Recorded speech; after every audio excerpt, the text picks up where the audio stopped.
Si el proyecto de la Asociación TOC Granada te gusta y quieres apoyarlo, infórmate cómo realizar una donación o hacerte socio pulsando en el enlace que aparece en estos momentos en la parte superior. Muchas gracias por ayudarnos.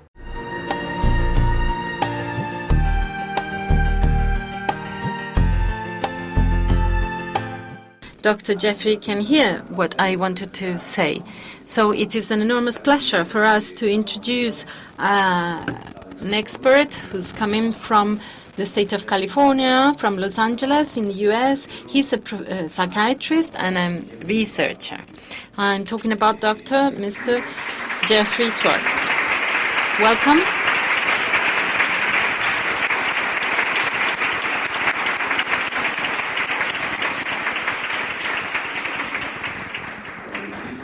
So welcome, Dr. Jeffrey, to Spain, to Monachill, and to our association, TOC Granada. He's participated in the United Nations, in the WHO, and he's been addressing them about OCD. It is truly an enormous pleasure for me to introduce Dr. Jeffrey to you all. And it is also something that is very difficult, because for us who've been working on his books for 14 years, well, to try and summarize his work in just a few minutes, it's absolutely impossible. So I'd like just to mention a couple of things. Personally and on behalf of the association, we've been working and studying his books for 14 years. And I must say that personally for me, but also for the whole association, as I told him already yesterday while we're talking, we spent 2 hours together with a wonderful conversation, and Mariani, his niece, well, was squeezing me to make sure that I was not dreaming. I asked her to squish me to make sure I was not dreaming, that he's here with us. For us, it's like for Catholics having the Pope with them. So at the world level, he's one of the most important researchers, main scientists that are study OCD, brain and its neuroplasticity. His results in PET scans, before and after cognitive therapies, well, he's been able to compare the results, and this shows the neuroplasticity of the brain and how it can be used for OCD treatment. He's been working in the UCLA University for many years in the Faculty of Medicine. He's got wonderful books such as You Are Not Your Brain or Brain Lock. And Dr. Jeffrey was not so well known at the time because his books had been published only in English, but now they've been published into Spanish, translated into Spanish and published here, the Brain Block book particularly. So this means that he is going to, his 4-step procedure is going to be known in the Spanish-speaking world in general and also in Spain. And this evening at 8, you can ask him to sign one of his books if you've got it. I've got mine already ready for that tonight. And I'd like to talk about someone whose name is Howard Hughes. Howard Hughes, well, when I read about Howard Hughes, is a very famous rich man, born in 1905. He had love affairs with many famous women. He was a pioneer. He was a multimillionaire, and he had an OCD, very, very serious. But it was a perfection and German contamination OCD, but he was very intelligent, and I read a lot about him, and he worked in the field of cinema and also aviation, and he started filming a film called The Angels of Hell. He took 4 years to complete the film. In the 40s or so, 4, 7, 8 cameras were used for a film, but Hughes used 120 cameras because he required the perfect image. And in spite of that, after this very long filming process, this film was premiered, and it was a great success in the media. But when he saw it, he said that it should be taken away because he had to redo the whole film. And he's got many anecdotes like this, Mr. Hughes. And, well, he was doing things, and whenever he was doing something, he thought, oh, no, things can be done better, and because, well, we can do this better, we should redo this. But the truth is that he discovered, thanks to this, many very interesting things for cinema, but also for aviation, where the two fields of work. But why am I talking about Mr. Hughes? Because a producer decided to to publish Mr. Hughes' lives in a new film. Leonardo DiCaprio was hired for the film. I didn't know that he also had OCD, a light one, a mild one, but he had an OCD. And in fact, for the film, they required an expert who would help Leonardo DiCaprio go into that role of an OCD, a person with OCD. And that Dr. Schwartz was hired for that. So this film was entitled The Aviator, and the technical part was under the surveillance of Dr. Schwartz, and the film was awarded with 5 Oscars.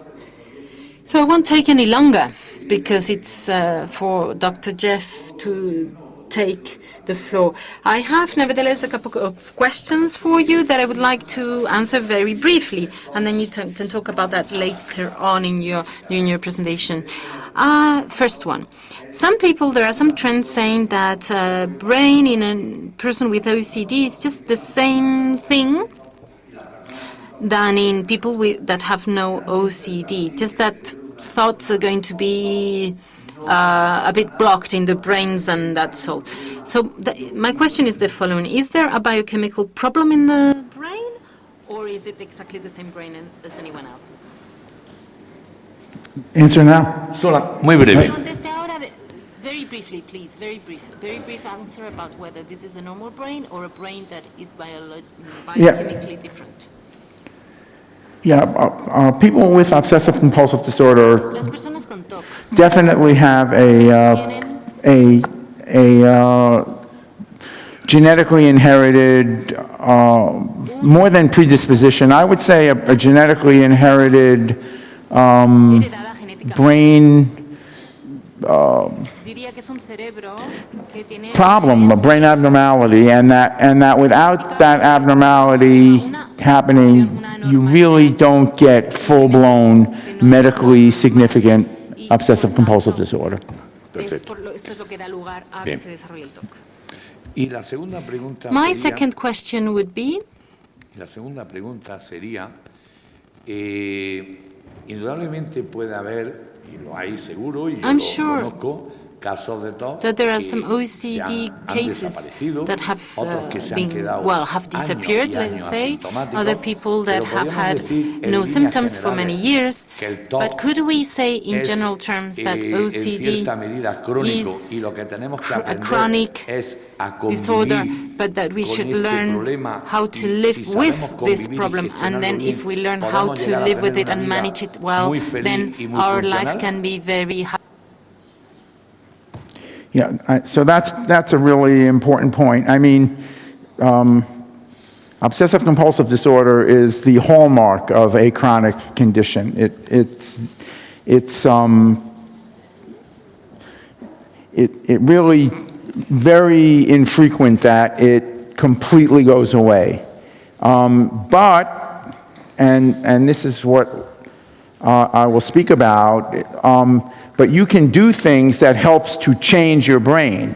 And that's a big part of my whole approach, is that how you choose to respond to the bothersome, intrusive symptoms changes what happens to those symptoms going forward, because it actually changes how your brain works. But we have to be very careful to remember that it's really unusual for it to entirely go away. So what ends up happening is that you can manage the symptoms so well that they really don't interfere with your function anymore. But there's going to be some degree of managing it that is probably going to always be there. But there are advantages to that, because the skills that you learn to manage OCD really can be very helpful in managing other problems. And I'm going to speak, significantly about that. And that gets into the whole point of using mindfulness to help your OCD, but then you learn how to use mindfulness via the 4 steps to manage essentially every other thing that you do in your life. So you learn a lot from OCD. You learn a lot from managing OCD. Muy bien, muchísimas gracias, doctor Jeffrey Schwartz. Y sin más, les dejo a todos para saborear esta magnífica ponencia, tratamiento para el TOC, consejos y la neuroplasticidad cerebral en el TOC. Cuando usted quiera, doctor Jeffrey Schwartz.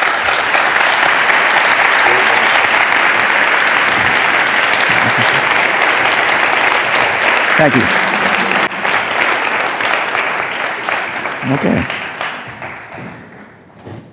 Okay.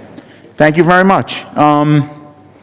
So now, I'm going to just... Okay, so that's the title. And, okay, here we go. Well, this first slide goes right to the point that Aurelio really likes to stress, which is that OCD, obsessive-compulsive disorder, is a cardinal example of people getting what are called deceptive brain messages, which are brain messages, and this is the big point about that the person who has OCD, unlike some other very serious psychiatric disorders, needs to remember that they're recognizing that these messages are false.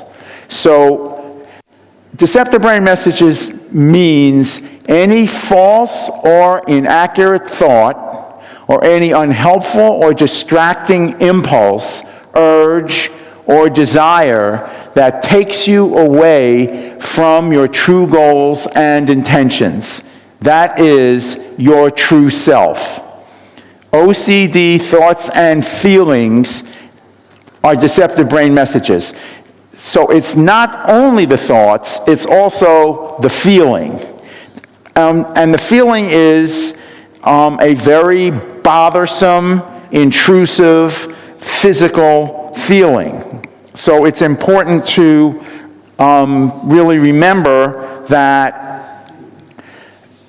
when you're getting these very bothersome feelings that can be extremely distracting, those feelings are caused by the medical condition obsessive-compulsive disorder and are a reflection of the fact that these deceptive brain messages are happening. So it's really important to remember, it's not just that you're getting a thought, a bothersome thought that doesn't really make sense. It's extremely important. In fact, it's what we call insight. The better your insight is, the easier it's going to be to help you manage the OCD. And the main insight is that this thought is not true.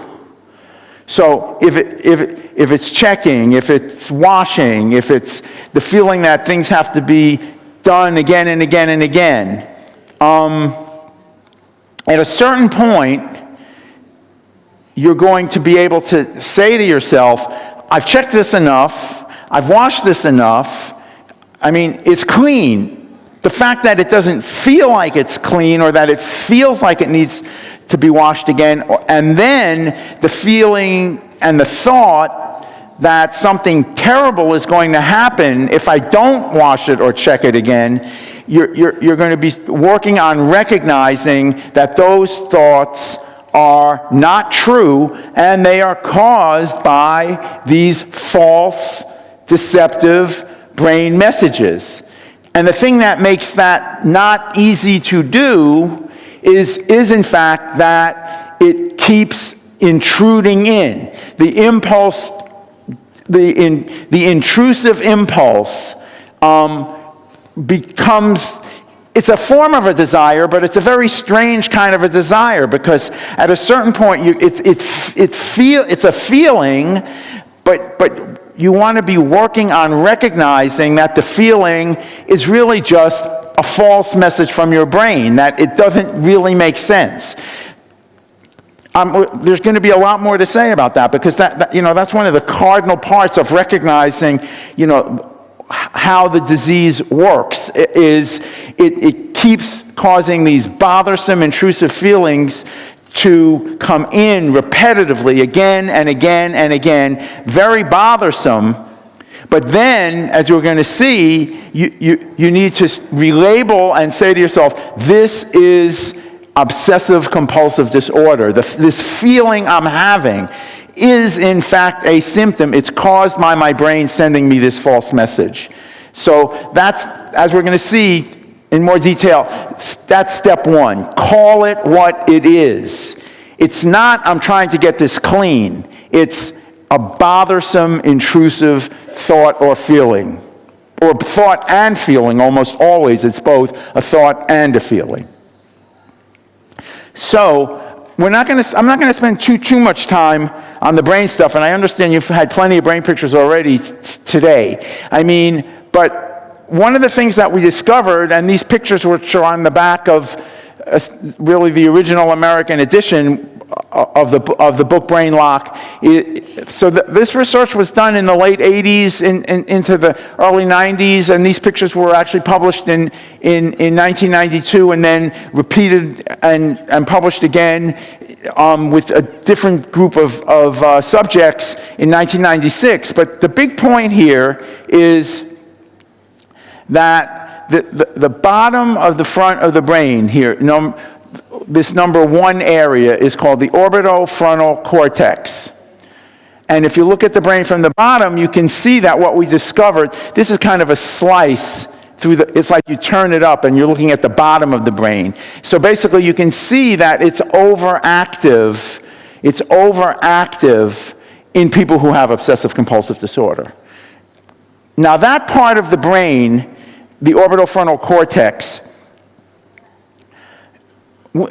that really makes sense in the context of what the symptoms are, because that part of the brain is very involved in the sense of whether something is valuable, not valuable, what we call approach avoidance decisions, whether you want to go towards something or away from something, whether something is something that you want to try to do, or whether it's something that you want to try to avoid. The kinds of assessments that you make in those kinds of decisions have a significant, the orbitofrontal cortex gets activated when you make decisions like that. And that's why this area of the brain is is now studied as one of the main areas of the brain in the emerging field of neuroeconomics. In other words, understanding how economic decision-making is mediated by the brain. None of that was really known when we discovered this, so it was really discovered before the field of neuroeconomics really started to be studied intensively. But then but it also wasn't a surprise because of animal studies that had been done years before that when animals make choices about, a drink that they prefer versus a drink that they don't like, because if making a decision to do a task to get a sweet drink or to not be delivered a bitter drink, the work that they do to have those kinds of rewards or aversive stimuli, bitter drinks, activate cells in the orbitofrontal cortex.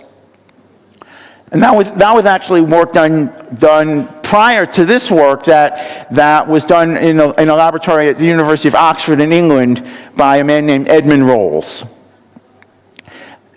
Now, the question then comes up: why do these feelings not go away? Because obviously, under normal circumstances, when you make the right decision and take care of the bothersome problem or get the reward, you can move on to the next thing.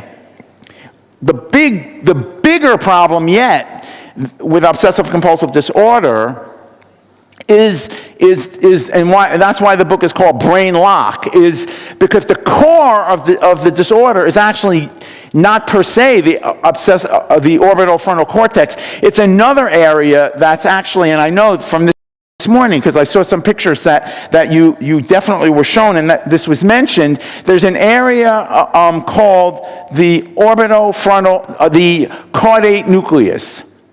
The caudate nucleus. And it is basically very similar to a gearbox in a car. It's like a transmission, but in people with obsessive compulsive disorder, this transmission gets stuck in gear. And the orbitofrontal cortex goes into the caudate nucleus, and the big finding that we had in the original study that we did was that both medication and cognitive therapy alone, especially the kind of mindfulness-based cognitive therapy using the 4 steps, actually changed the brain activity in the gearbox. And the result of that is that it became easier to shift the gears. So that led me to really reflect deeply, and to be honest, in a way that a lot of modern neuroscientists don't like to think too deeply about the fact that it's not just the brain, but rather that the choices that you make, which don't necessarily have to be the brain, those choices can change the brain. And so what studying this disorder really I saw as an opportunity to pursue the subject of how decisions people make about how to manage, handle, make choices about what to do with messages their brain sends them changes how the brain works. So that becomes, in many ways, a big point about why obsessive compulsive disorder, to me, became a prime model for studying how the mind can change the brain. And I actually coined the term self-directed neuroplasticity for this fact that choices that you make about how to direct your attention and your actions change the brain, which is what neuroplasticity really means, that the brain changes. And then, one of the main things I want to stress today is advances that have happened since the book Brain Lock came out. Because what I have become particularly interested in the subsequent years is how you have inner resources to help you with these difficult choices about how to change your response when these very bothersome, intrusive feelings keep coming in again and again and again in such a bothersome way. And we came up with a concept called the wise advocate that was actually further pursued in a subsequent book called You Are Not Your Brain. And that's really, You Are Not Your Brain is a pretty good summary of sort of the major principle that comes out of learning how to manage your obsessive-compulsive disorder.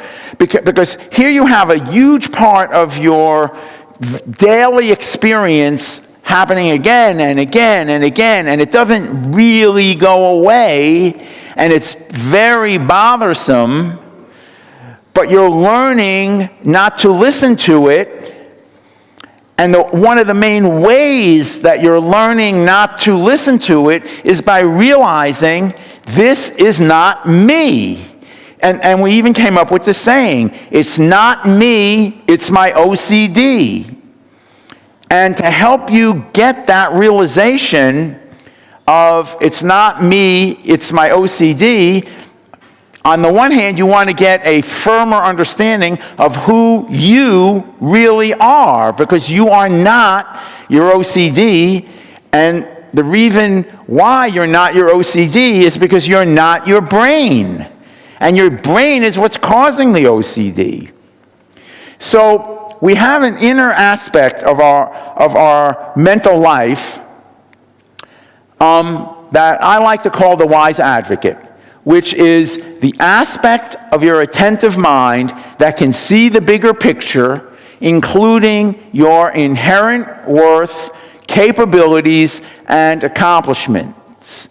The wise advocate, it knows what you are thinking, can see the deceptive brain messages for what they are, where they come from, understands how you feel, physically and emotionally, and is aware of how destructive and unhealthy your habitual automatic responses have been for you. So we like to call it the inner loving guide.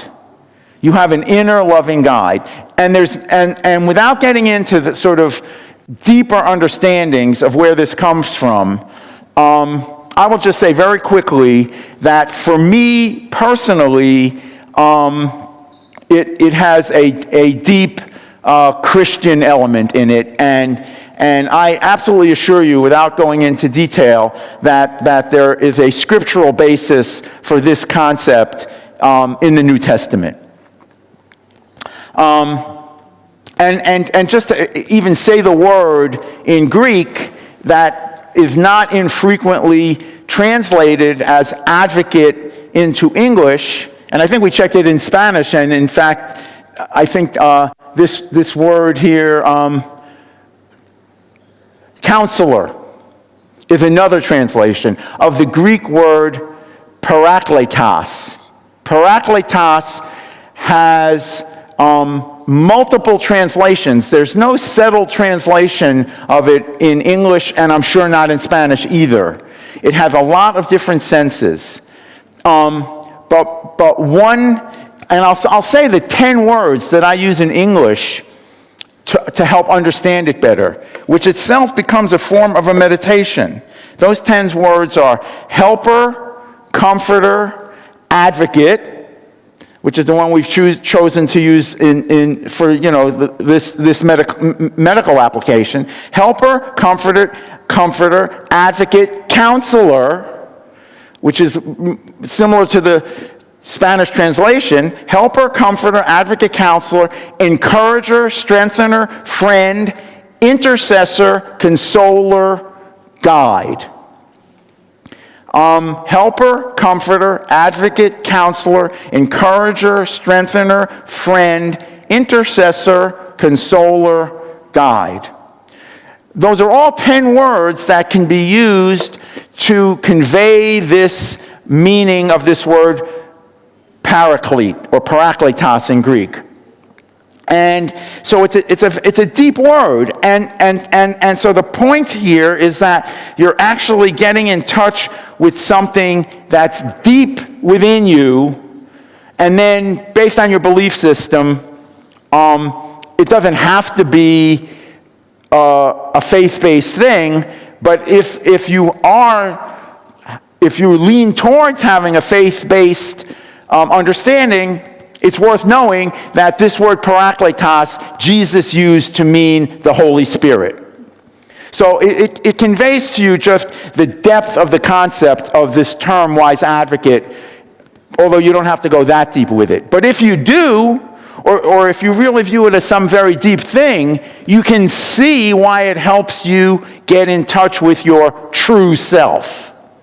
Because it's an inner loving guide that helps to guide you to discovering your true self, which we define as living according to your true self means seeing yourself for who you really are based on your sincere striving to embody the values and achieve the goals you truly believe in. It includes approaching yourself, your true emotions and needs from a loving, caring, nurturing perspective that is consistent with how your loving inner guide, the wise advocate, sees you. Now, obviously, you can begin to see, I think immediately, why this is going to be very helpful in managing something that's as bothersome, intrusive, and just upsetting. Because OCD is upsetting. It makes you feel upset because it keeps coming in. It doesn't go away. Now, under that kind of stress and bothersome feeling, you have to try to remember, wait, this isn't me. This is just my brain sending me a false message, false feelings. So you have a loving inner guide that can help you remember that, and remember that that's not who you are. Now, also for myself, I have been practicing and studying mindfulness intensively since 1975, and I practice every day, and I have over 15,000 hours of formal practice from just doing it every day over these many decades. And I wanted to apply that mindfulness perspective to treating OCD. So already when I was starting to study OCD, I had already been practicing mindfulness for, basically going on 15 years. And I said, well, look, this can really help. This mindfulness concept can really help us treat OCD. And these 4 steps, which I'm going to go over in more detail in a very short time now, and then spend some time on it. The 4 steps are basically a way to help you be more mindful. And as I said when answering Aurelio's question, it can help you be more mindful in the context of treating your OCD, for sure, and really helps you treat your OCD. But 2 things happen, more than 2, but 2 big things happen as a result of that. One of which is your brain changes. And the thing is, this is where this whole is it the brain or is it learning? And the answer is yes, it's the brain and learning. I mean, because without the brain part, it's not going to be the full-blown OCD that is so repetitive and keeps coming in again and again and again and is so intrusive. But by making the right choices, you change the brain, and that helps it lessen its intensity. And I'm not going to speak a whole lot about medication, use of medication in OCD today, but this is a good point to mention that medication definitely has a role to play in helping especially very serious OCD or even moderately serious OCD. And why? Well, I mean, the way I like to understand medication is by using the concept of water wings, which is the thing that to teach children how to swim. That you put little, floaters on their arms, and it helps them be more secure and safer. And I like to view medication in that context. The medication is there to help it be somewhat less intense, because it will do that. The medication will help it be less intense a significant amount of the time. And then you want to use the fact that it's becoming less intense to help you relabel it, and just to say the name of the 4 steps right now, we'll get to it again, relabel it, reattribute to the fact that this is caused by my brain. And then the big part where mindfulness and OCD treatment just completely come together is refocus. Because it's hard to refocus when something keeps bothering you and bothering you and bothering you, which is what OCD does. The medication can help it make it a little less bothersome. And what we're trying to do is magnify the importance of that little change in intensity, if it is little, or if it's bigger, okay, fine. But it's not the change in intensity that the medication causes that's the primary reason why we're taking medication. It's to use the medication to help us refocus our attention more effectively. Because when you refocus your attention more effectively, it creates a virtuous cycle, because that changes the brain. When that changes the brain, it becomes easier to manage. When it becomes easier to manage, you change the brain again by refocusing more regularly, more consistently, and look what happens. You need less medication. So even though OCD it's unusual for it to completely go away. But what can absolutely happen is that the amount of medication that you need to help manage it decreases. What's not that unusual is have people who used to really need medication not really need it anymore after several years of consistently working on it, and then it becomes a choice. But even if the choice is medication makes it easier, fine, but it's less medication. So a big part of this whole concept of self-directed neuroplasticity is that because the choices you make and using mindfulness helps you, and then we call step 4. We have relabel, we have reattribute, we have refocus. That changes the brain, and when the brain changes, you revalue. Now you can quickly see that the OCD has less value. So the feeling no longer has the significance that it used to have. It's now like, oh, that. And you learn to just sort of ignore it. Or whatever you learn to just kind of live with it. The medication makes that easier, and you can see there's a positive interaction between the medication making the feeling less intense and you using the mindful awareness to change how you interpret it, how you respond to it by using the 4 steps, that changes the brain. And as the brain changes, it becomes easier to revalue and go, oh, well, that's just OCD. I mean, I'm not listening to that. I know what that is. I don't listen to that anymore. And in that process, you decrease the need for medication.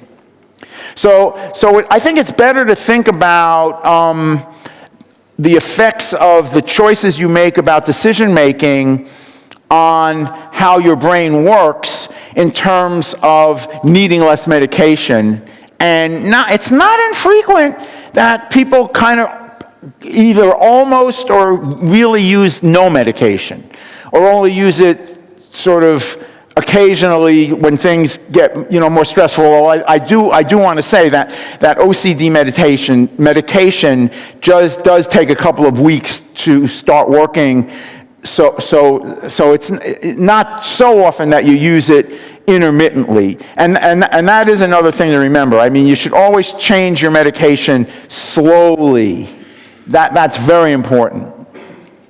But once you go down on it, you can always slowly go back up. And in that way, you can make dose adjustments under stress. So that, I think, is the best way to understand the real clinical effects of using mindful awareness and the 4 steps in treating OCD, is that over time, the need for medication really does decrease. And why is because you become more in touch with your true self, you become better at revaluing. And as you become better at revaluing, that has shown that your brain is improving. And that's a real reflection of the brain changing, that you can more easily revalue and go, I understand what that is. I don't listen to that anymore. Even up to the point where it doesn't even bother you so much anymore. And the fact that it doesn't bother you so much anymore really shows that the brain is changing. Okay, so all of this kind of helps to show the relationship between the mind and the brain. So one of the things we like to say is the brain puts out the call. Yeah, I mean, and with OCD, it's like it's a negative call, and it's loud, and it's intrusive, and it's bothersome, and it keeps happening again and again and again. That's a really obvious example of the brain screaming at you. But you still have your mind, which is helped by the wise advocate, and would be in a real alliance, a real partnership with the wise advocate to find your true self and decide whether to listen. But that happens to be a pretty good principle about how mindfulness works in general. And I'm going to have more to say about that in a while. So the brain is basically passive. I mean, the brain does what the brain is going to do, at least in the instant. I mean, you open your eyes, and the senses come in, sight comes in, sounds come in, obviously taste, touch, etc. The process is significantly a passive one. The mind is active, and that's the key point, really key point. Making choices about what to pay attention to and how to pay attention to it, and what value to put on it, and understanding that the choices that you make about how you pay attention influence how the brain works. And so even though the brain is passive, you can mold it, which is another way of thinking about what the word neuroplasticity means. I mean, the brain is plastic in that way, that I'm not saying it's easy to mold, but it's moldable.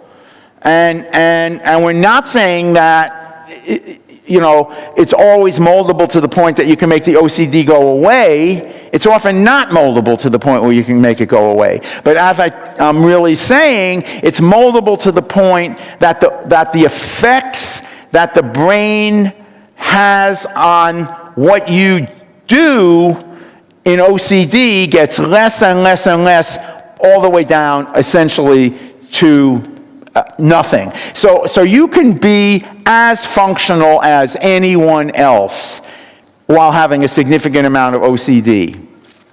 And that's really important. And in some ways, it's you can almost view it as a sort of kind of, an I sometimes call it like it's, OCD is like having exercise equipment. You're going to have to keep your strength up and use that exercise equipment to keep your strength up. And in some ways it's an advantage because you have to keep working out. You have to keep your mental activity in a mindful place, or OCD will start to come back at you and start strengthening. So the fact that it's always there to a small amount keeps you on your toes, keeps you alert, keeps you realizing that I have to make choices about what to pay attention to. So by making choices about what to pay attention to, the mind can change the brain. That's what self-directed neuroplasticity is. Because how you focus your attention absolutely changes how the brain works. Okay, so now we can really go over in some detail here how to use these 4 steps. And relabel, okay, let's talk about step 1. Relabel. Identify the intrusive thoughts and urges as uncomfortable sensations. Call them what they really are. So I actually took this step right out of a classic Burmese from Burma, which is one of the oldest of the old school Buddhist practicing countries, practicing a form of Buddhism called Theravada, which means sayings of the elders. And in fact, the original edition of Brainlock was dedicated to my grandfather, as the second edition also is. But the original edition was dedicated to the very famous Buddhist teacher who I took this relabel technique from. His name was Mahasi Sayadaw, and he is considered one of the great figures of 20th century Buddhism and was very influential in bringing mindfulness to the West. And one of his prime disciples, who he sent to America mostly to teach the people in Burma, the people from Burma in California, because in California, in the San Francisco Bay Area, there's a significant community of people from Burma, and so they were very supportive of him sending one of his disciples there, and that man actually became one of my main teachers. And one of the techniques, the cardinal technique of this approach to mindfulness in this Burmese tradition is called making mental notes. And it doesn't really have to do with anything having to do with pathology per se. It's really learning how to have an observational perspective on everything. So what is mindfulness? That's actually a very key point of the second half, and we're kind of into the second half now of this presentation, which is understanding what mindfulness is in this, I will say, sort of rigorous traditional understanding that is based on the ancient scriptures of old school Buddhism. That was a verbal tradition going back to probably around 400 to 500 years BC, before the Christian era, and then was written down right around the Christian era in a dialect of Sanskrit called Pali. P-long-A-L-I. And I learned that language and studied those scriptures for many years.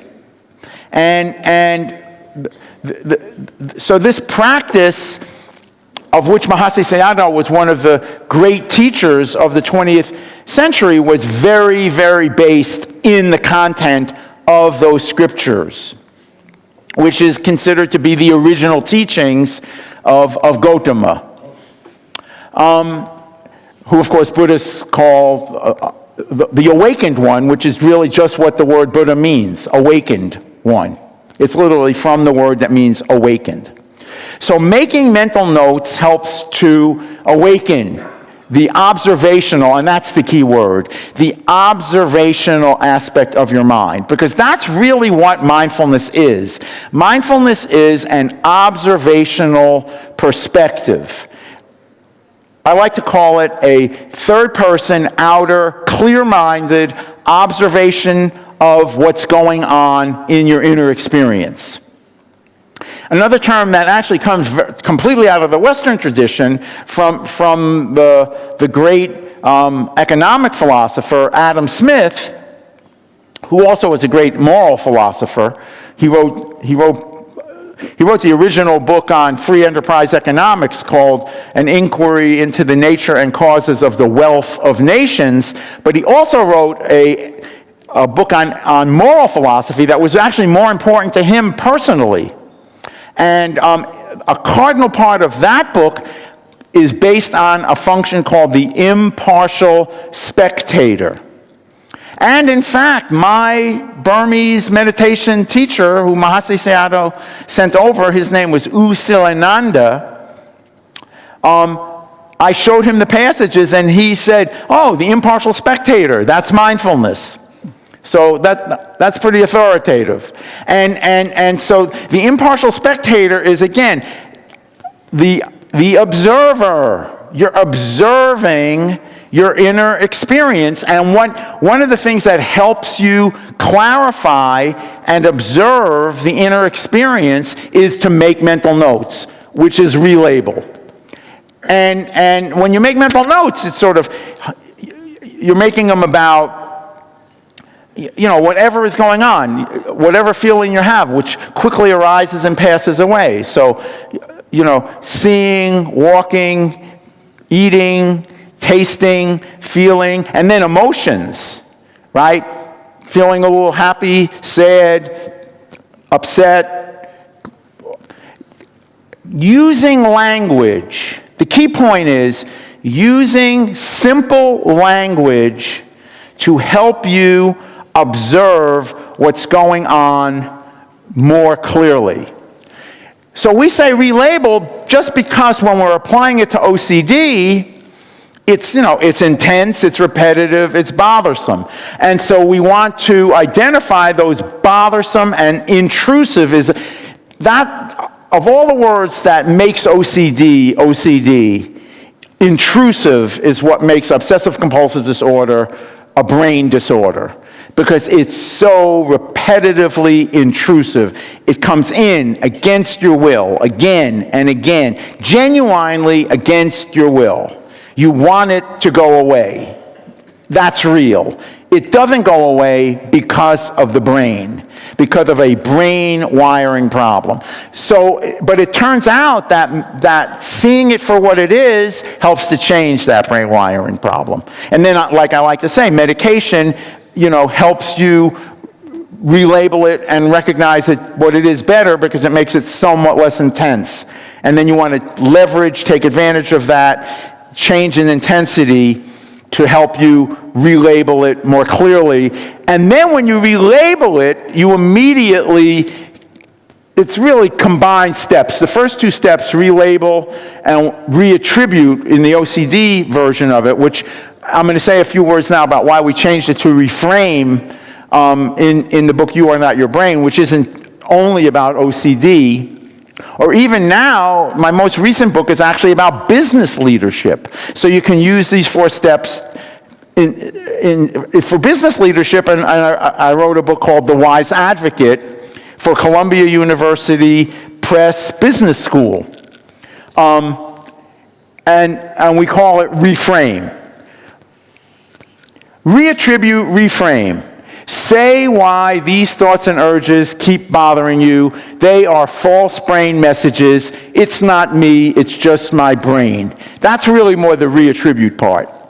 Now, the reattribute part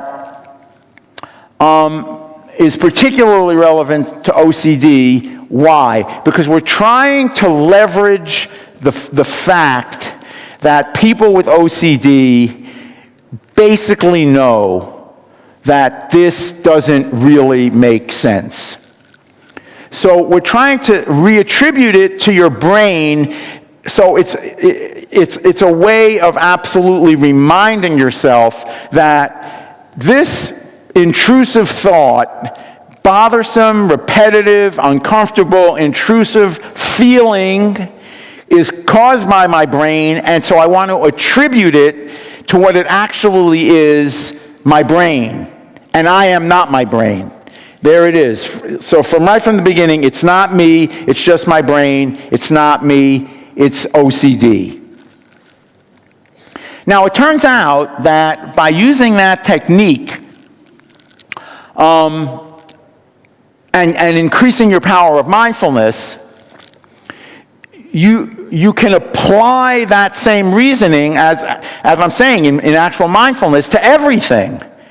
And 2 key words that come up in doing that are making assessments, assess what is this, and make discernments. Make choices about what to do about your experience. And reframe basically is a word that comes from cognitive therapy, from cognitive approaches to psychotherapy, and it basically is dealing with the question, is this true or is this false? And even the concept of, even the term deceptive brain messages was significantly taken from cognitive therapy approaches, where you're really calling false thoughts false. I mean, and it's of course extremely well recognized that that's a very effective treatment of depression, which is a whole different subject. But in 50 years ago, when it was first posited that making assessments and discernments about whether repetitive thoughts in depression, they're not quite as intense in terms of the ridiculousness of them as OCD, and that's why we say reframe, because in depression, the thoughts and feelings are harder, significantly harder to be going, that's just my brain. And so reframe comes from the cognitive understanding of saying, this thought is false. And that turns out to be a big part of using cognitive therapy for treating depression. And then it was shown, it's really by far the most evidence-based, scientifically, quote unquote, most studied way of doing psychotherapy that shows you get results is using cognitive therapy for depression. So reframing is very powerful, and reattribute and reframe are highly related. The reason why they're highly related is because they both take strongly into account and ask the question, is this true? Does this make sense? Is this consistent with who I want to be, with my true self? And then I like to bring the wise advocate concept into that, because you have an inner loving guide that's helping you to make these assessments. Assess it. Is it true or is it false? Discernment. Like, what should I do about this? Should I change the way I'm acting? Because this thought is leading me in a bad direction. So in that way, there's a real interface between just attributing it to the brain and reframing it as false. And then, like I say, in OCD, because it's so bothersome, because it's so intrusive, it becomes more obvious that this is just my brain. But when you realize that we're using mindfulness and using, mindfulness-based cognitive therapy, to use a term that was coined by my friend in England, John Teasdale, because mindfulness has now basically been joined together to cognitive therapy.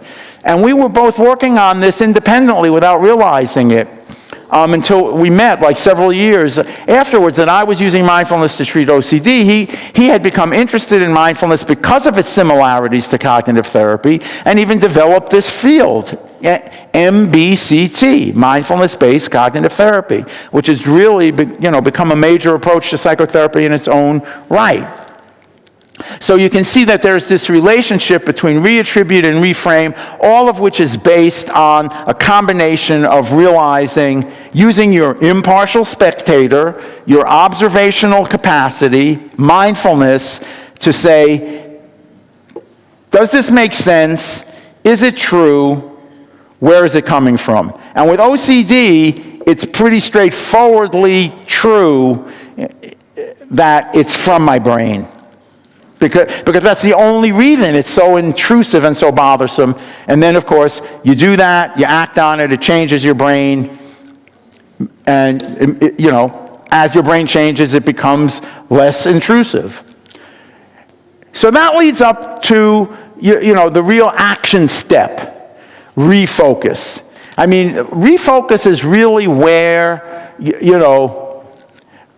really where you're doing the real hard part of the job. Because that really leads to you having to direct your attention by focusing your attention on something else that is productive and wholesome. Do another behavior. And we want it to be a constructive behavior. And this is where the wise advocate really comes in, because you have to make wise choices about what kind of a behavior is possible under the circumstance you're in right now, and as much as possible, make it enjoyable, but definitely make it something that's positive. And you only need to do it for a few minutes before you then ask yourself the question, has this changed my perspective on the bothersome OCD feeling? And even if it hasn't changed the feeling itself, which it might not, and in the early stages, it probably won't, to be honest with you. But what you can see is that your perspective on it is changing. And you're creating, and this is where the real mindfulness part comes in, you're creating this distance. We want a distance between your sense of who you are and what that OCD bothersome thought and feeling is. You don't want to, we're working on not identifying with that feeling. That OCD feeling, that OCD thought is not you. And so when you're refocusing, which can be very hard to do, what you're showing yourself is, even if it doesn't change the feeling, which early on, it's probably not going to change the feeling. So you don't want to have a lot of expectation that refocusing your attention is going to change that feeling, because then you'll get disappointed, then you'll get demoralized, then you'll give up. So you don't want these unrealistic expectations. You're not really trying to change the feeling. What you're trying to change is how you respond, how you interpret, how you understand the feeling. And that's why we came up with the saying, it's not how you feel, it's what you do that counts. Now, I'm not saying that it doesn't matter how you feel, or that how you feel in the medium to longer term doesn't count. It counts. But in the cross-section of dealing with the OCD symptom, you're not making an assessment of, do I feel better? You're making an assessment of, am I responding differently? Am I not listening to it? Am I relabeling it as OCD? Am I reattributing it and saying that is just a deceptive brain message, a false brain message? It's not me, it's just my OCD. It's not me, it's just my brain. Am I trying to do a different behavior? And then we came up with like the 15-minute rule, which can even be a 5-minute rule. Just try to do something different for a few minutes, or even 15 minutes, and in 15 minutes, it's likely you will in fact discover some change in sort of how you're feeling, where you're kind of going, I can, and again, it's not the key of how you're feeling, but a change in how you're understanding what you're able to do. That this is not controlling me. I can learn how to not be controlled by this bothersome feeling, by this bothersome false thought. So that's where the whole notion of do another behavior becomes so important, because it's showing you that you are capable of responding differently. That's the big message. You are learning that you're capable of responding differently. That's when you start to revalue. So revalue actually is pretty automatic. You don't have to think that much about revalue it, but you do want to notice when you are, by relabeling, by reattributing and reframing, by using mindfulness and refocusing, that by doing those 3 steps, all of which are actions that you take, the value you put on the OCD diminishes, changes. You become more capable of just going, I can deal with this. That's not important. This has a lower value than I thought it did. I can just move on, do another behavior, keep going. And then revaluing, especially when you're able to tell yourself, look, it doesn't even matter, it's just OCD. That means your brain has changed. Because when you find yourself able to revalue it more readily, that means your brain has changed.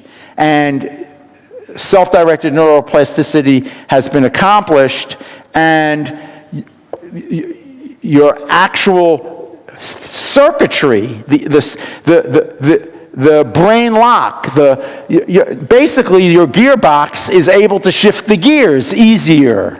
You've literally changed how your brain gearbox can shift the gears, and you've made the brain lock less intense. You've changed it. It's not the lock. You can manage it. You can unlock yourself with increasing ability. And that's where revalue has really happened, because you do not take the thoughts and urges at face value. They are simply sensations caused by deceptive brain messages.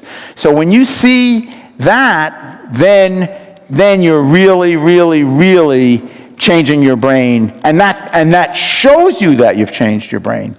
And so encouragement is very important. That's why OCD groups can be very helpful, because it's really important to have people like supporting each other, working together, encouraging, that is one of the words of paraclete, encourager. It's one of the translations, advocate, encourager.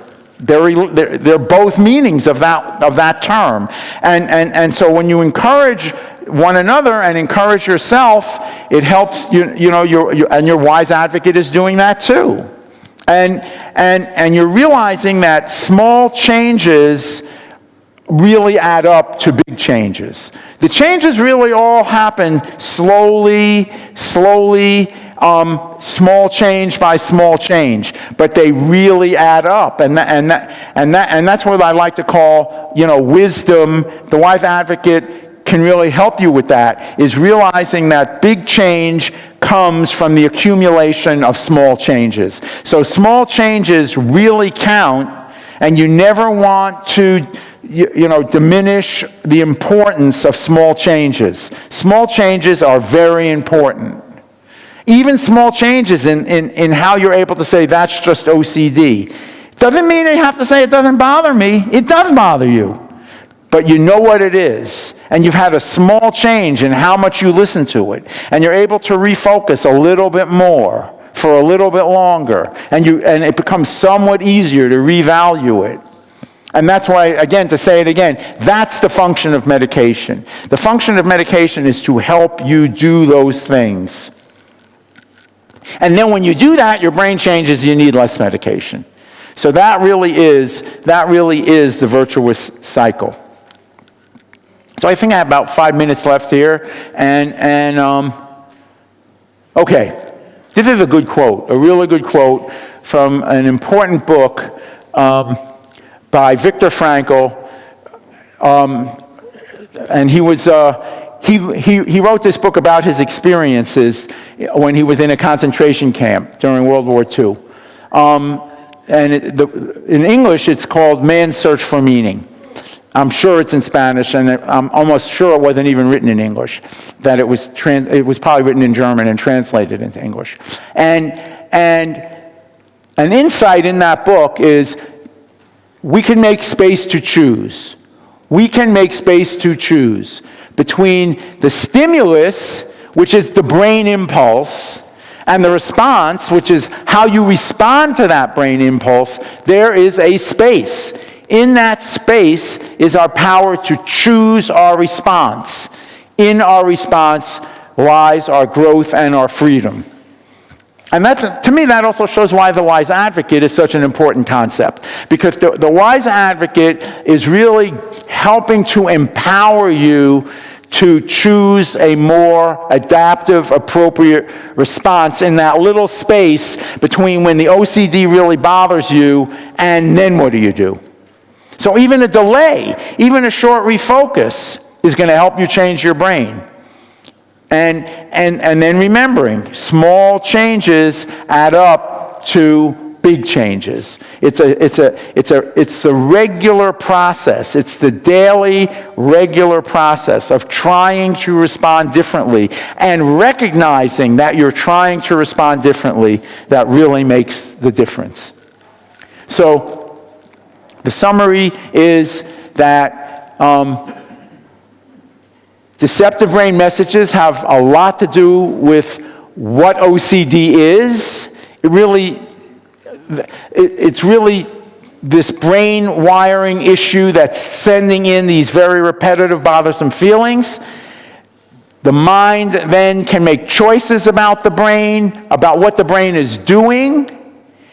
And you can break this cycle of habits, because that gearbox where the change in OCD occurs is actually the habit center of the brain. That's what you can call that part of the brain, which is called the striatum, and then a part of the striatum for the front of the brain is called the caudate, and the whole complex is about habits. So that the process that you're using to change OCD is actually helping empower you to change how the habit center of your brain works. So in that way, you can break the cycle of habits. And in You Are Not Your Brain, we really go into that as a core part of what the 4 steps can do for you. Change your habit center, control your habit center, and change your habits. Your true allies, of course, are your wise advocate that helps you discover your true self. And then you're saying, I'm not my OCD. I know who I am. I know what my values are. I'm going to act on my values. Self-directed neuroplasticity, the 4 steps, you can change your brain, and then the importance of mindfulness. So mindfulness is a tool, observing your physical, emotional, and mental experiences with deliberate, open, and curious attention. When we're mindful, we're engaged, we're making choices, we're making assessments and discernments with the help of our wise advocate. I like to use the term wise advocate as a proxy term for mindfulness. Wise advocate is helping you be mindful. It's your main helper for being mindful. You're engaged, you're using wise effort to recognize thoughts that are not beneficial and not acting on them, helping you refocus and place your attention somewhere else. You learn to choose where to place your attention. You're practicing discernment, not just self-criticism, not just saying, never allow yourself to say, I can't do it. Always answer that back. Negative, excessive criticism is very harmful. You want to use discernment and answer back that criticism and show, with my wise advocate, I can discover my true self and I can act differently. And then, balance what you do with who you are, and you're no longer identifying yourself as, I'm a person whose OCD really influences their life. I'm a person who has OCD, but it doesn't control my life anymore. Because what I've done has changed my brain, and it's changed who I am into a person who has OCD that I can manage, and that whole process is feed forward by being mindful and using the wise advocate to discover your true self. Thank you very much. Fluye verdadero. Muchas gracias. Yeah.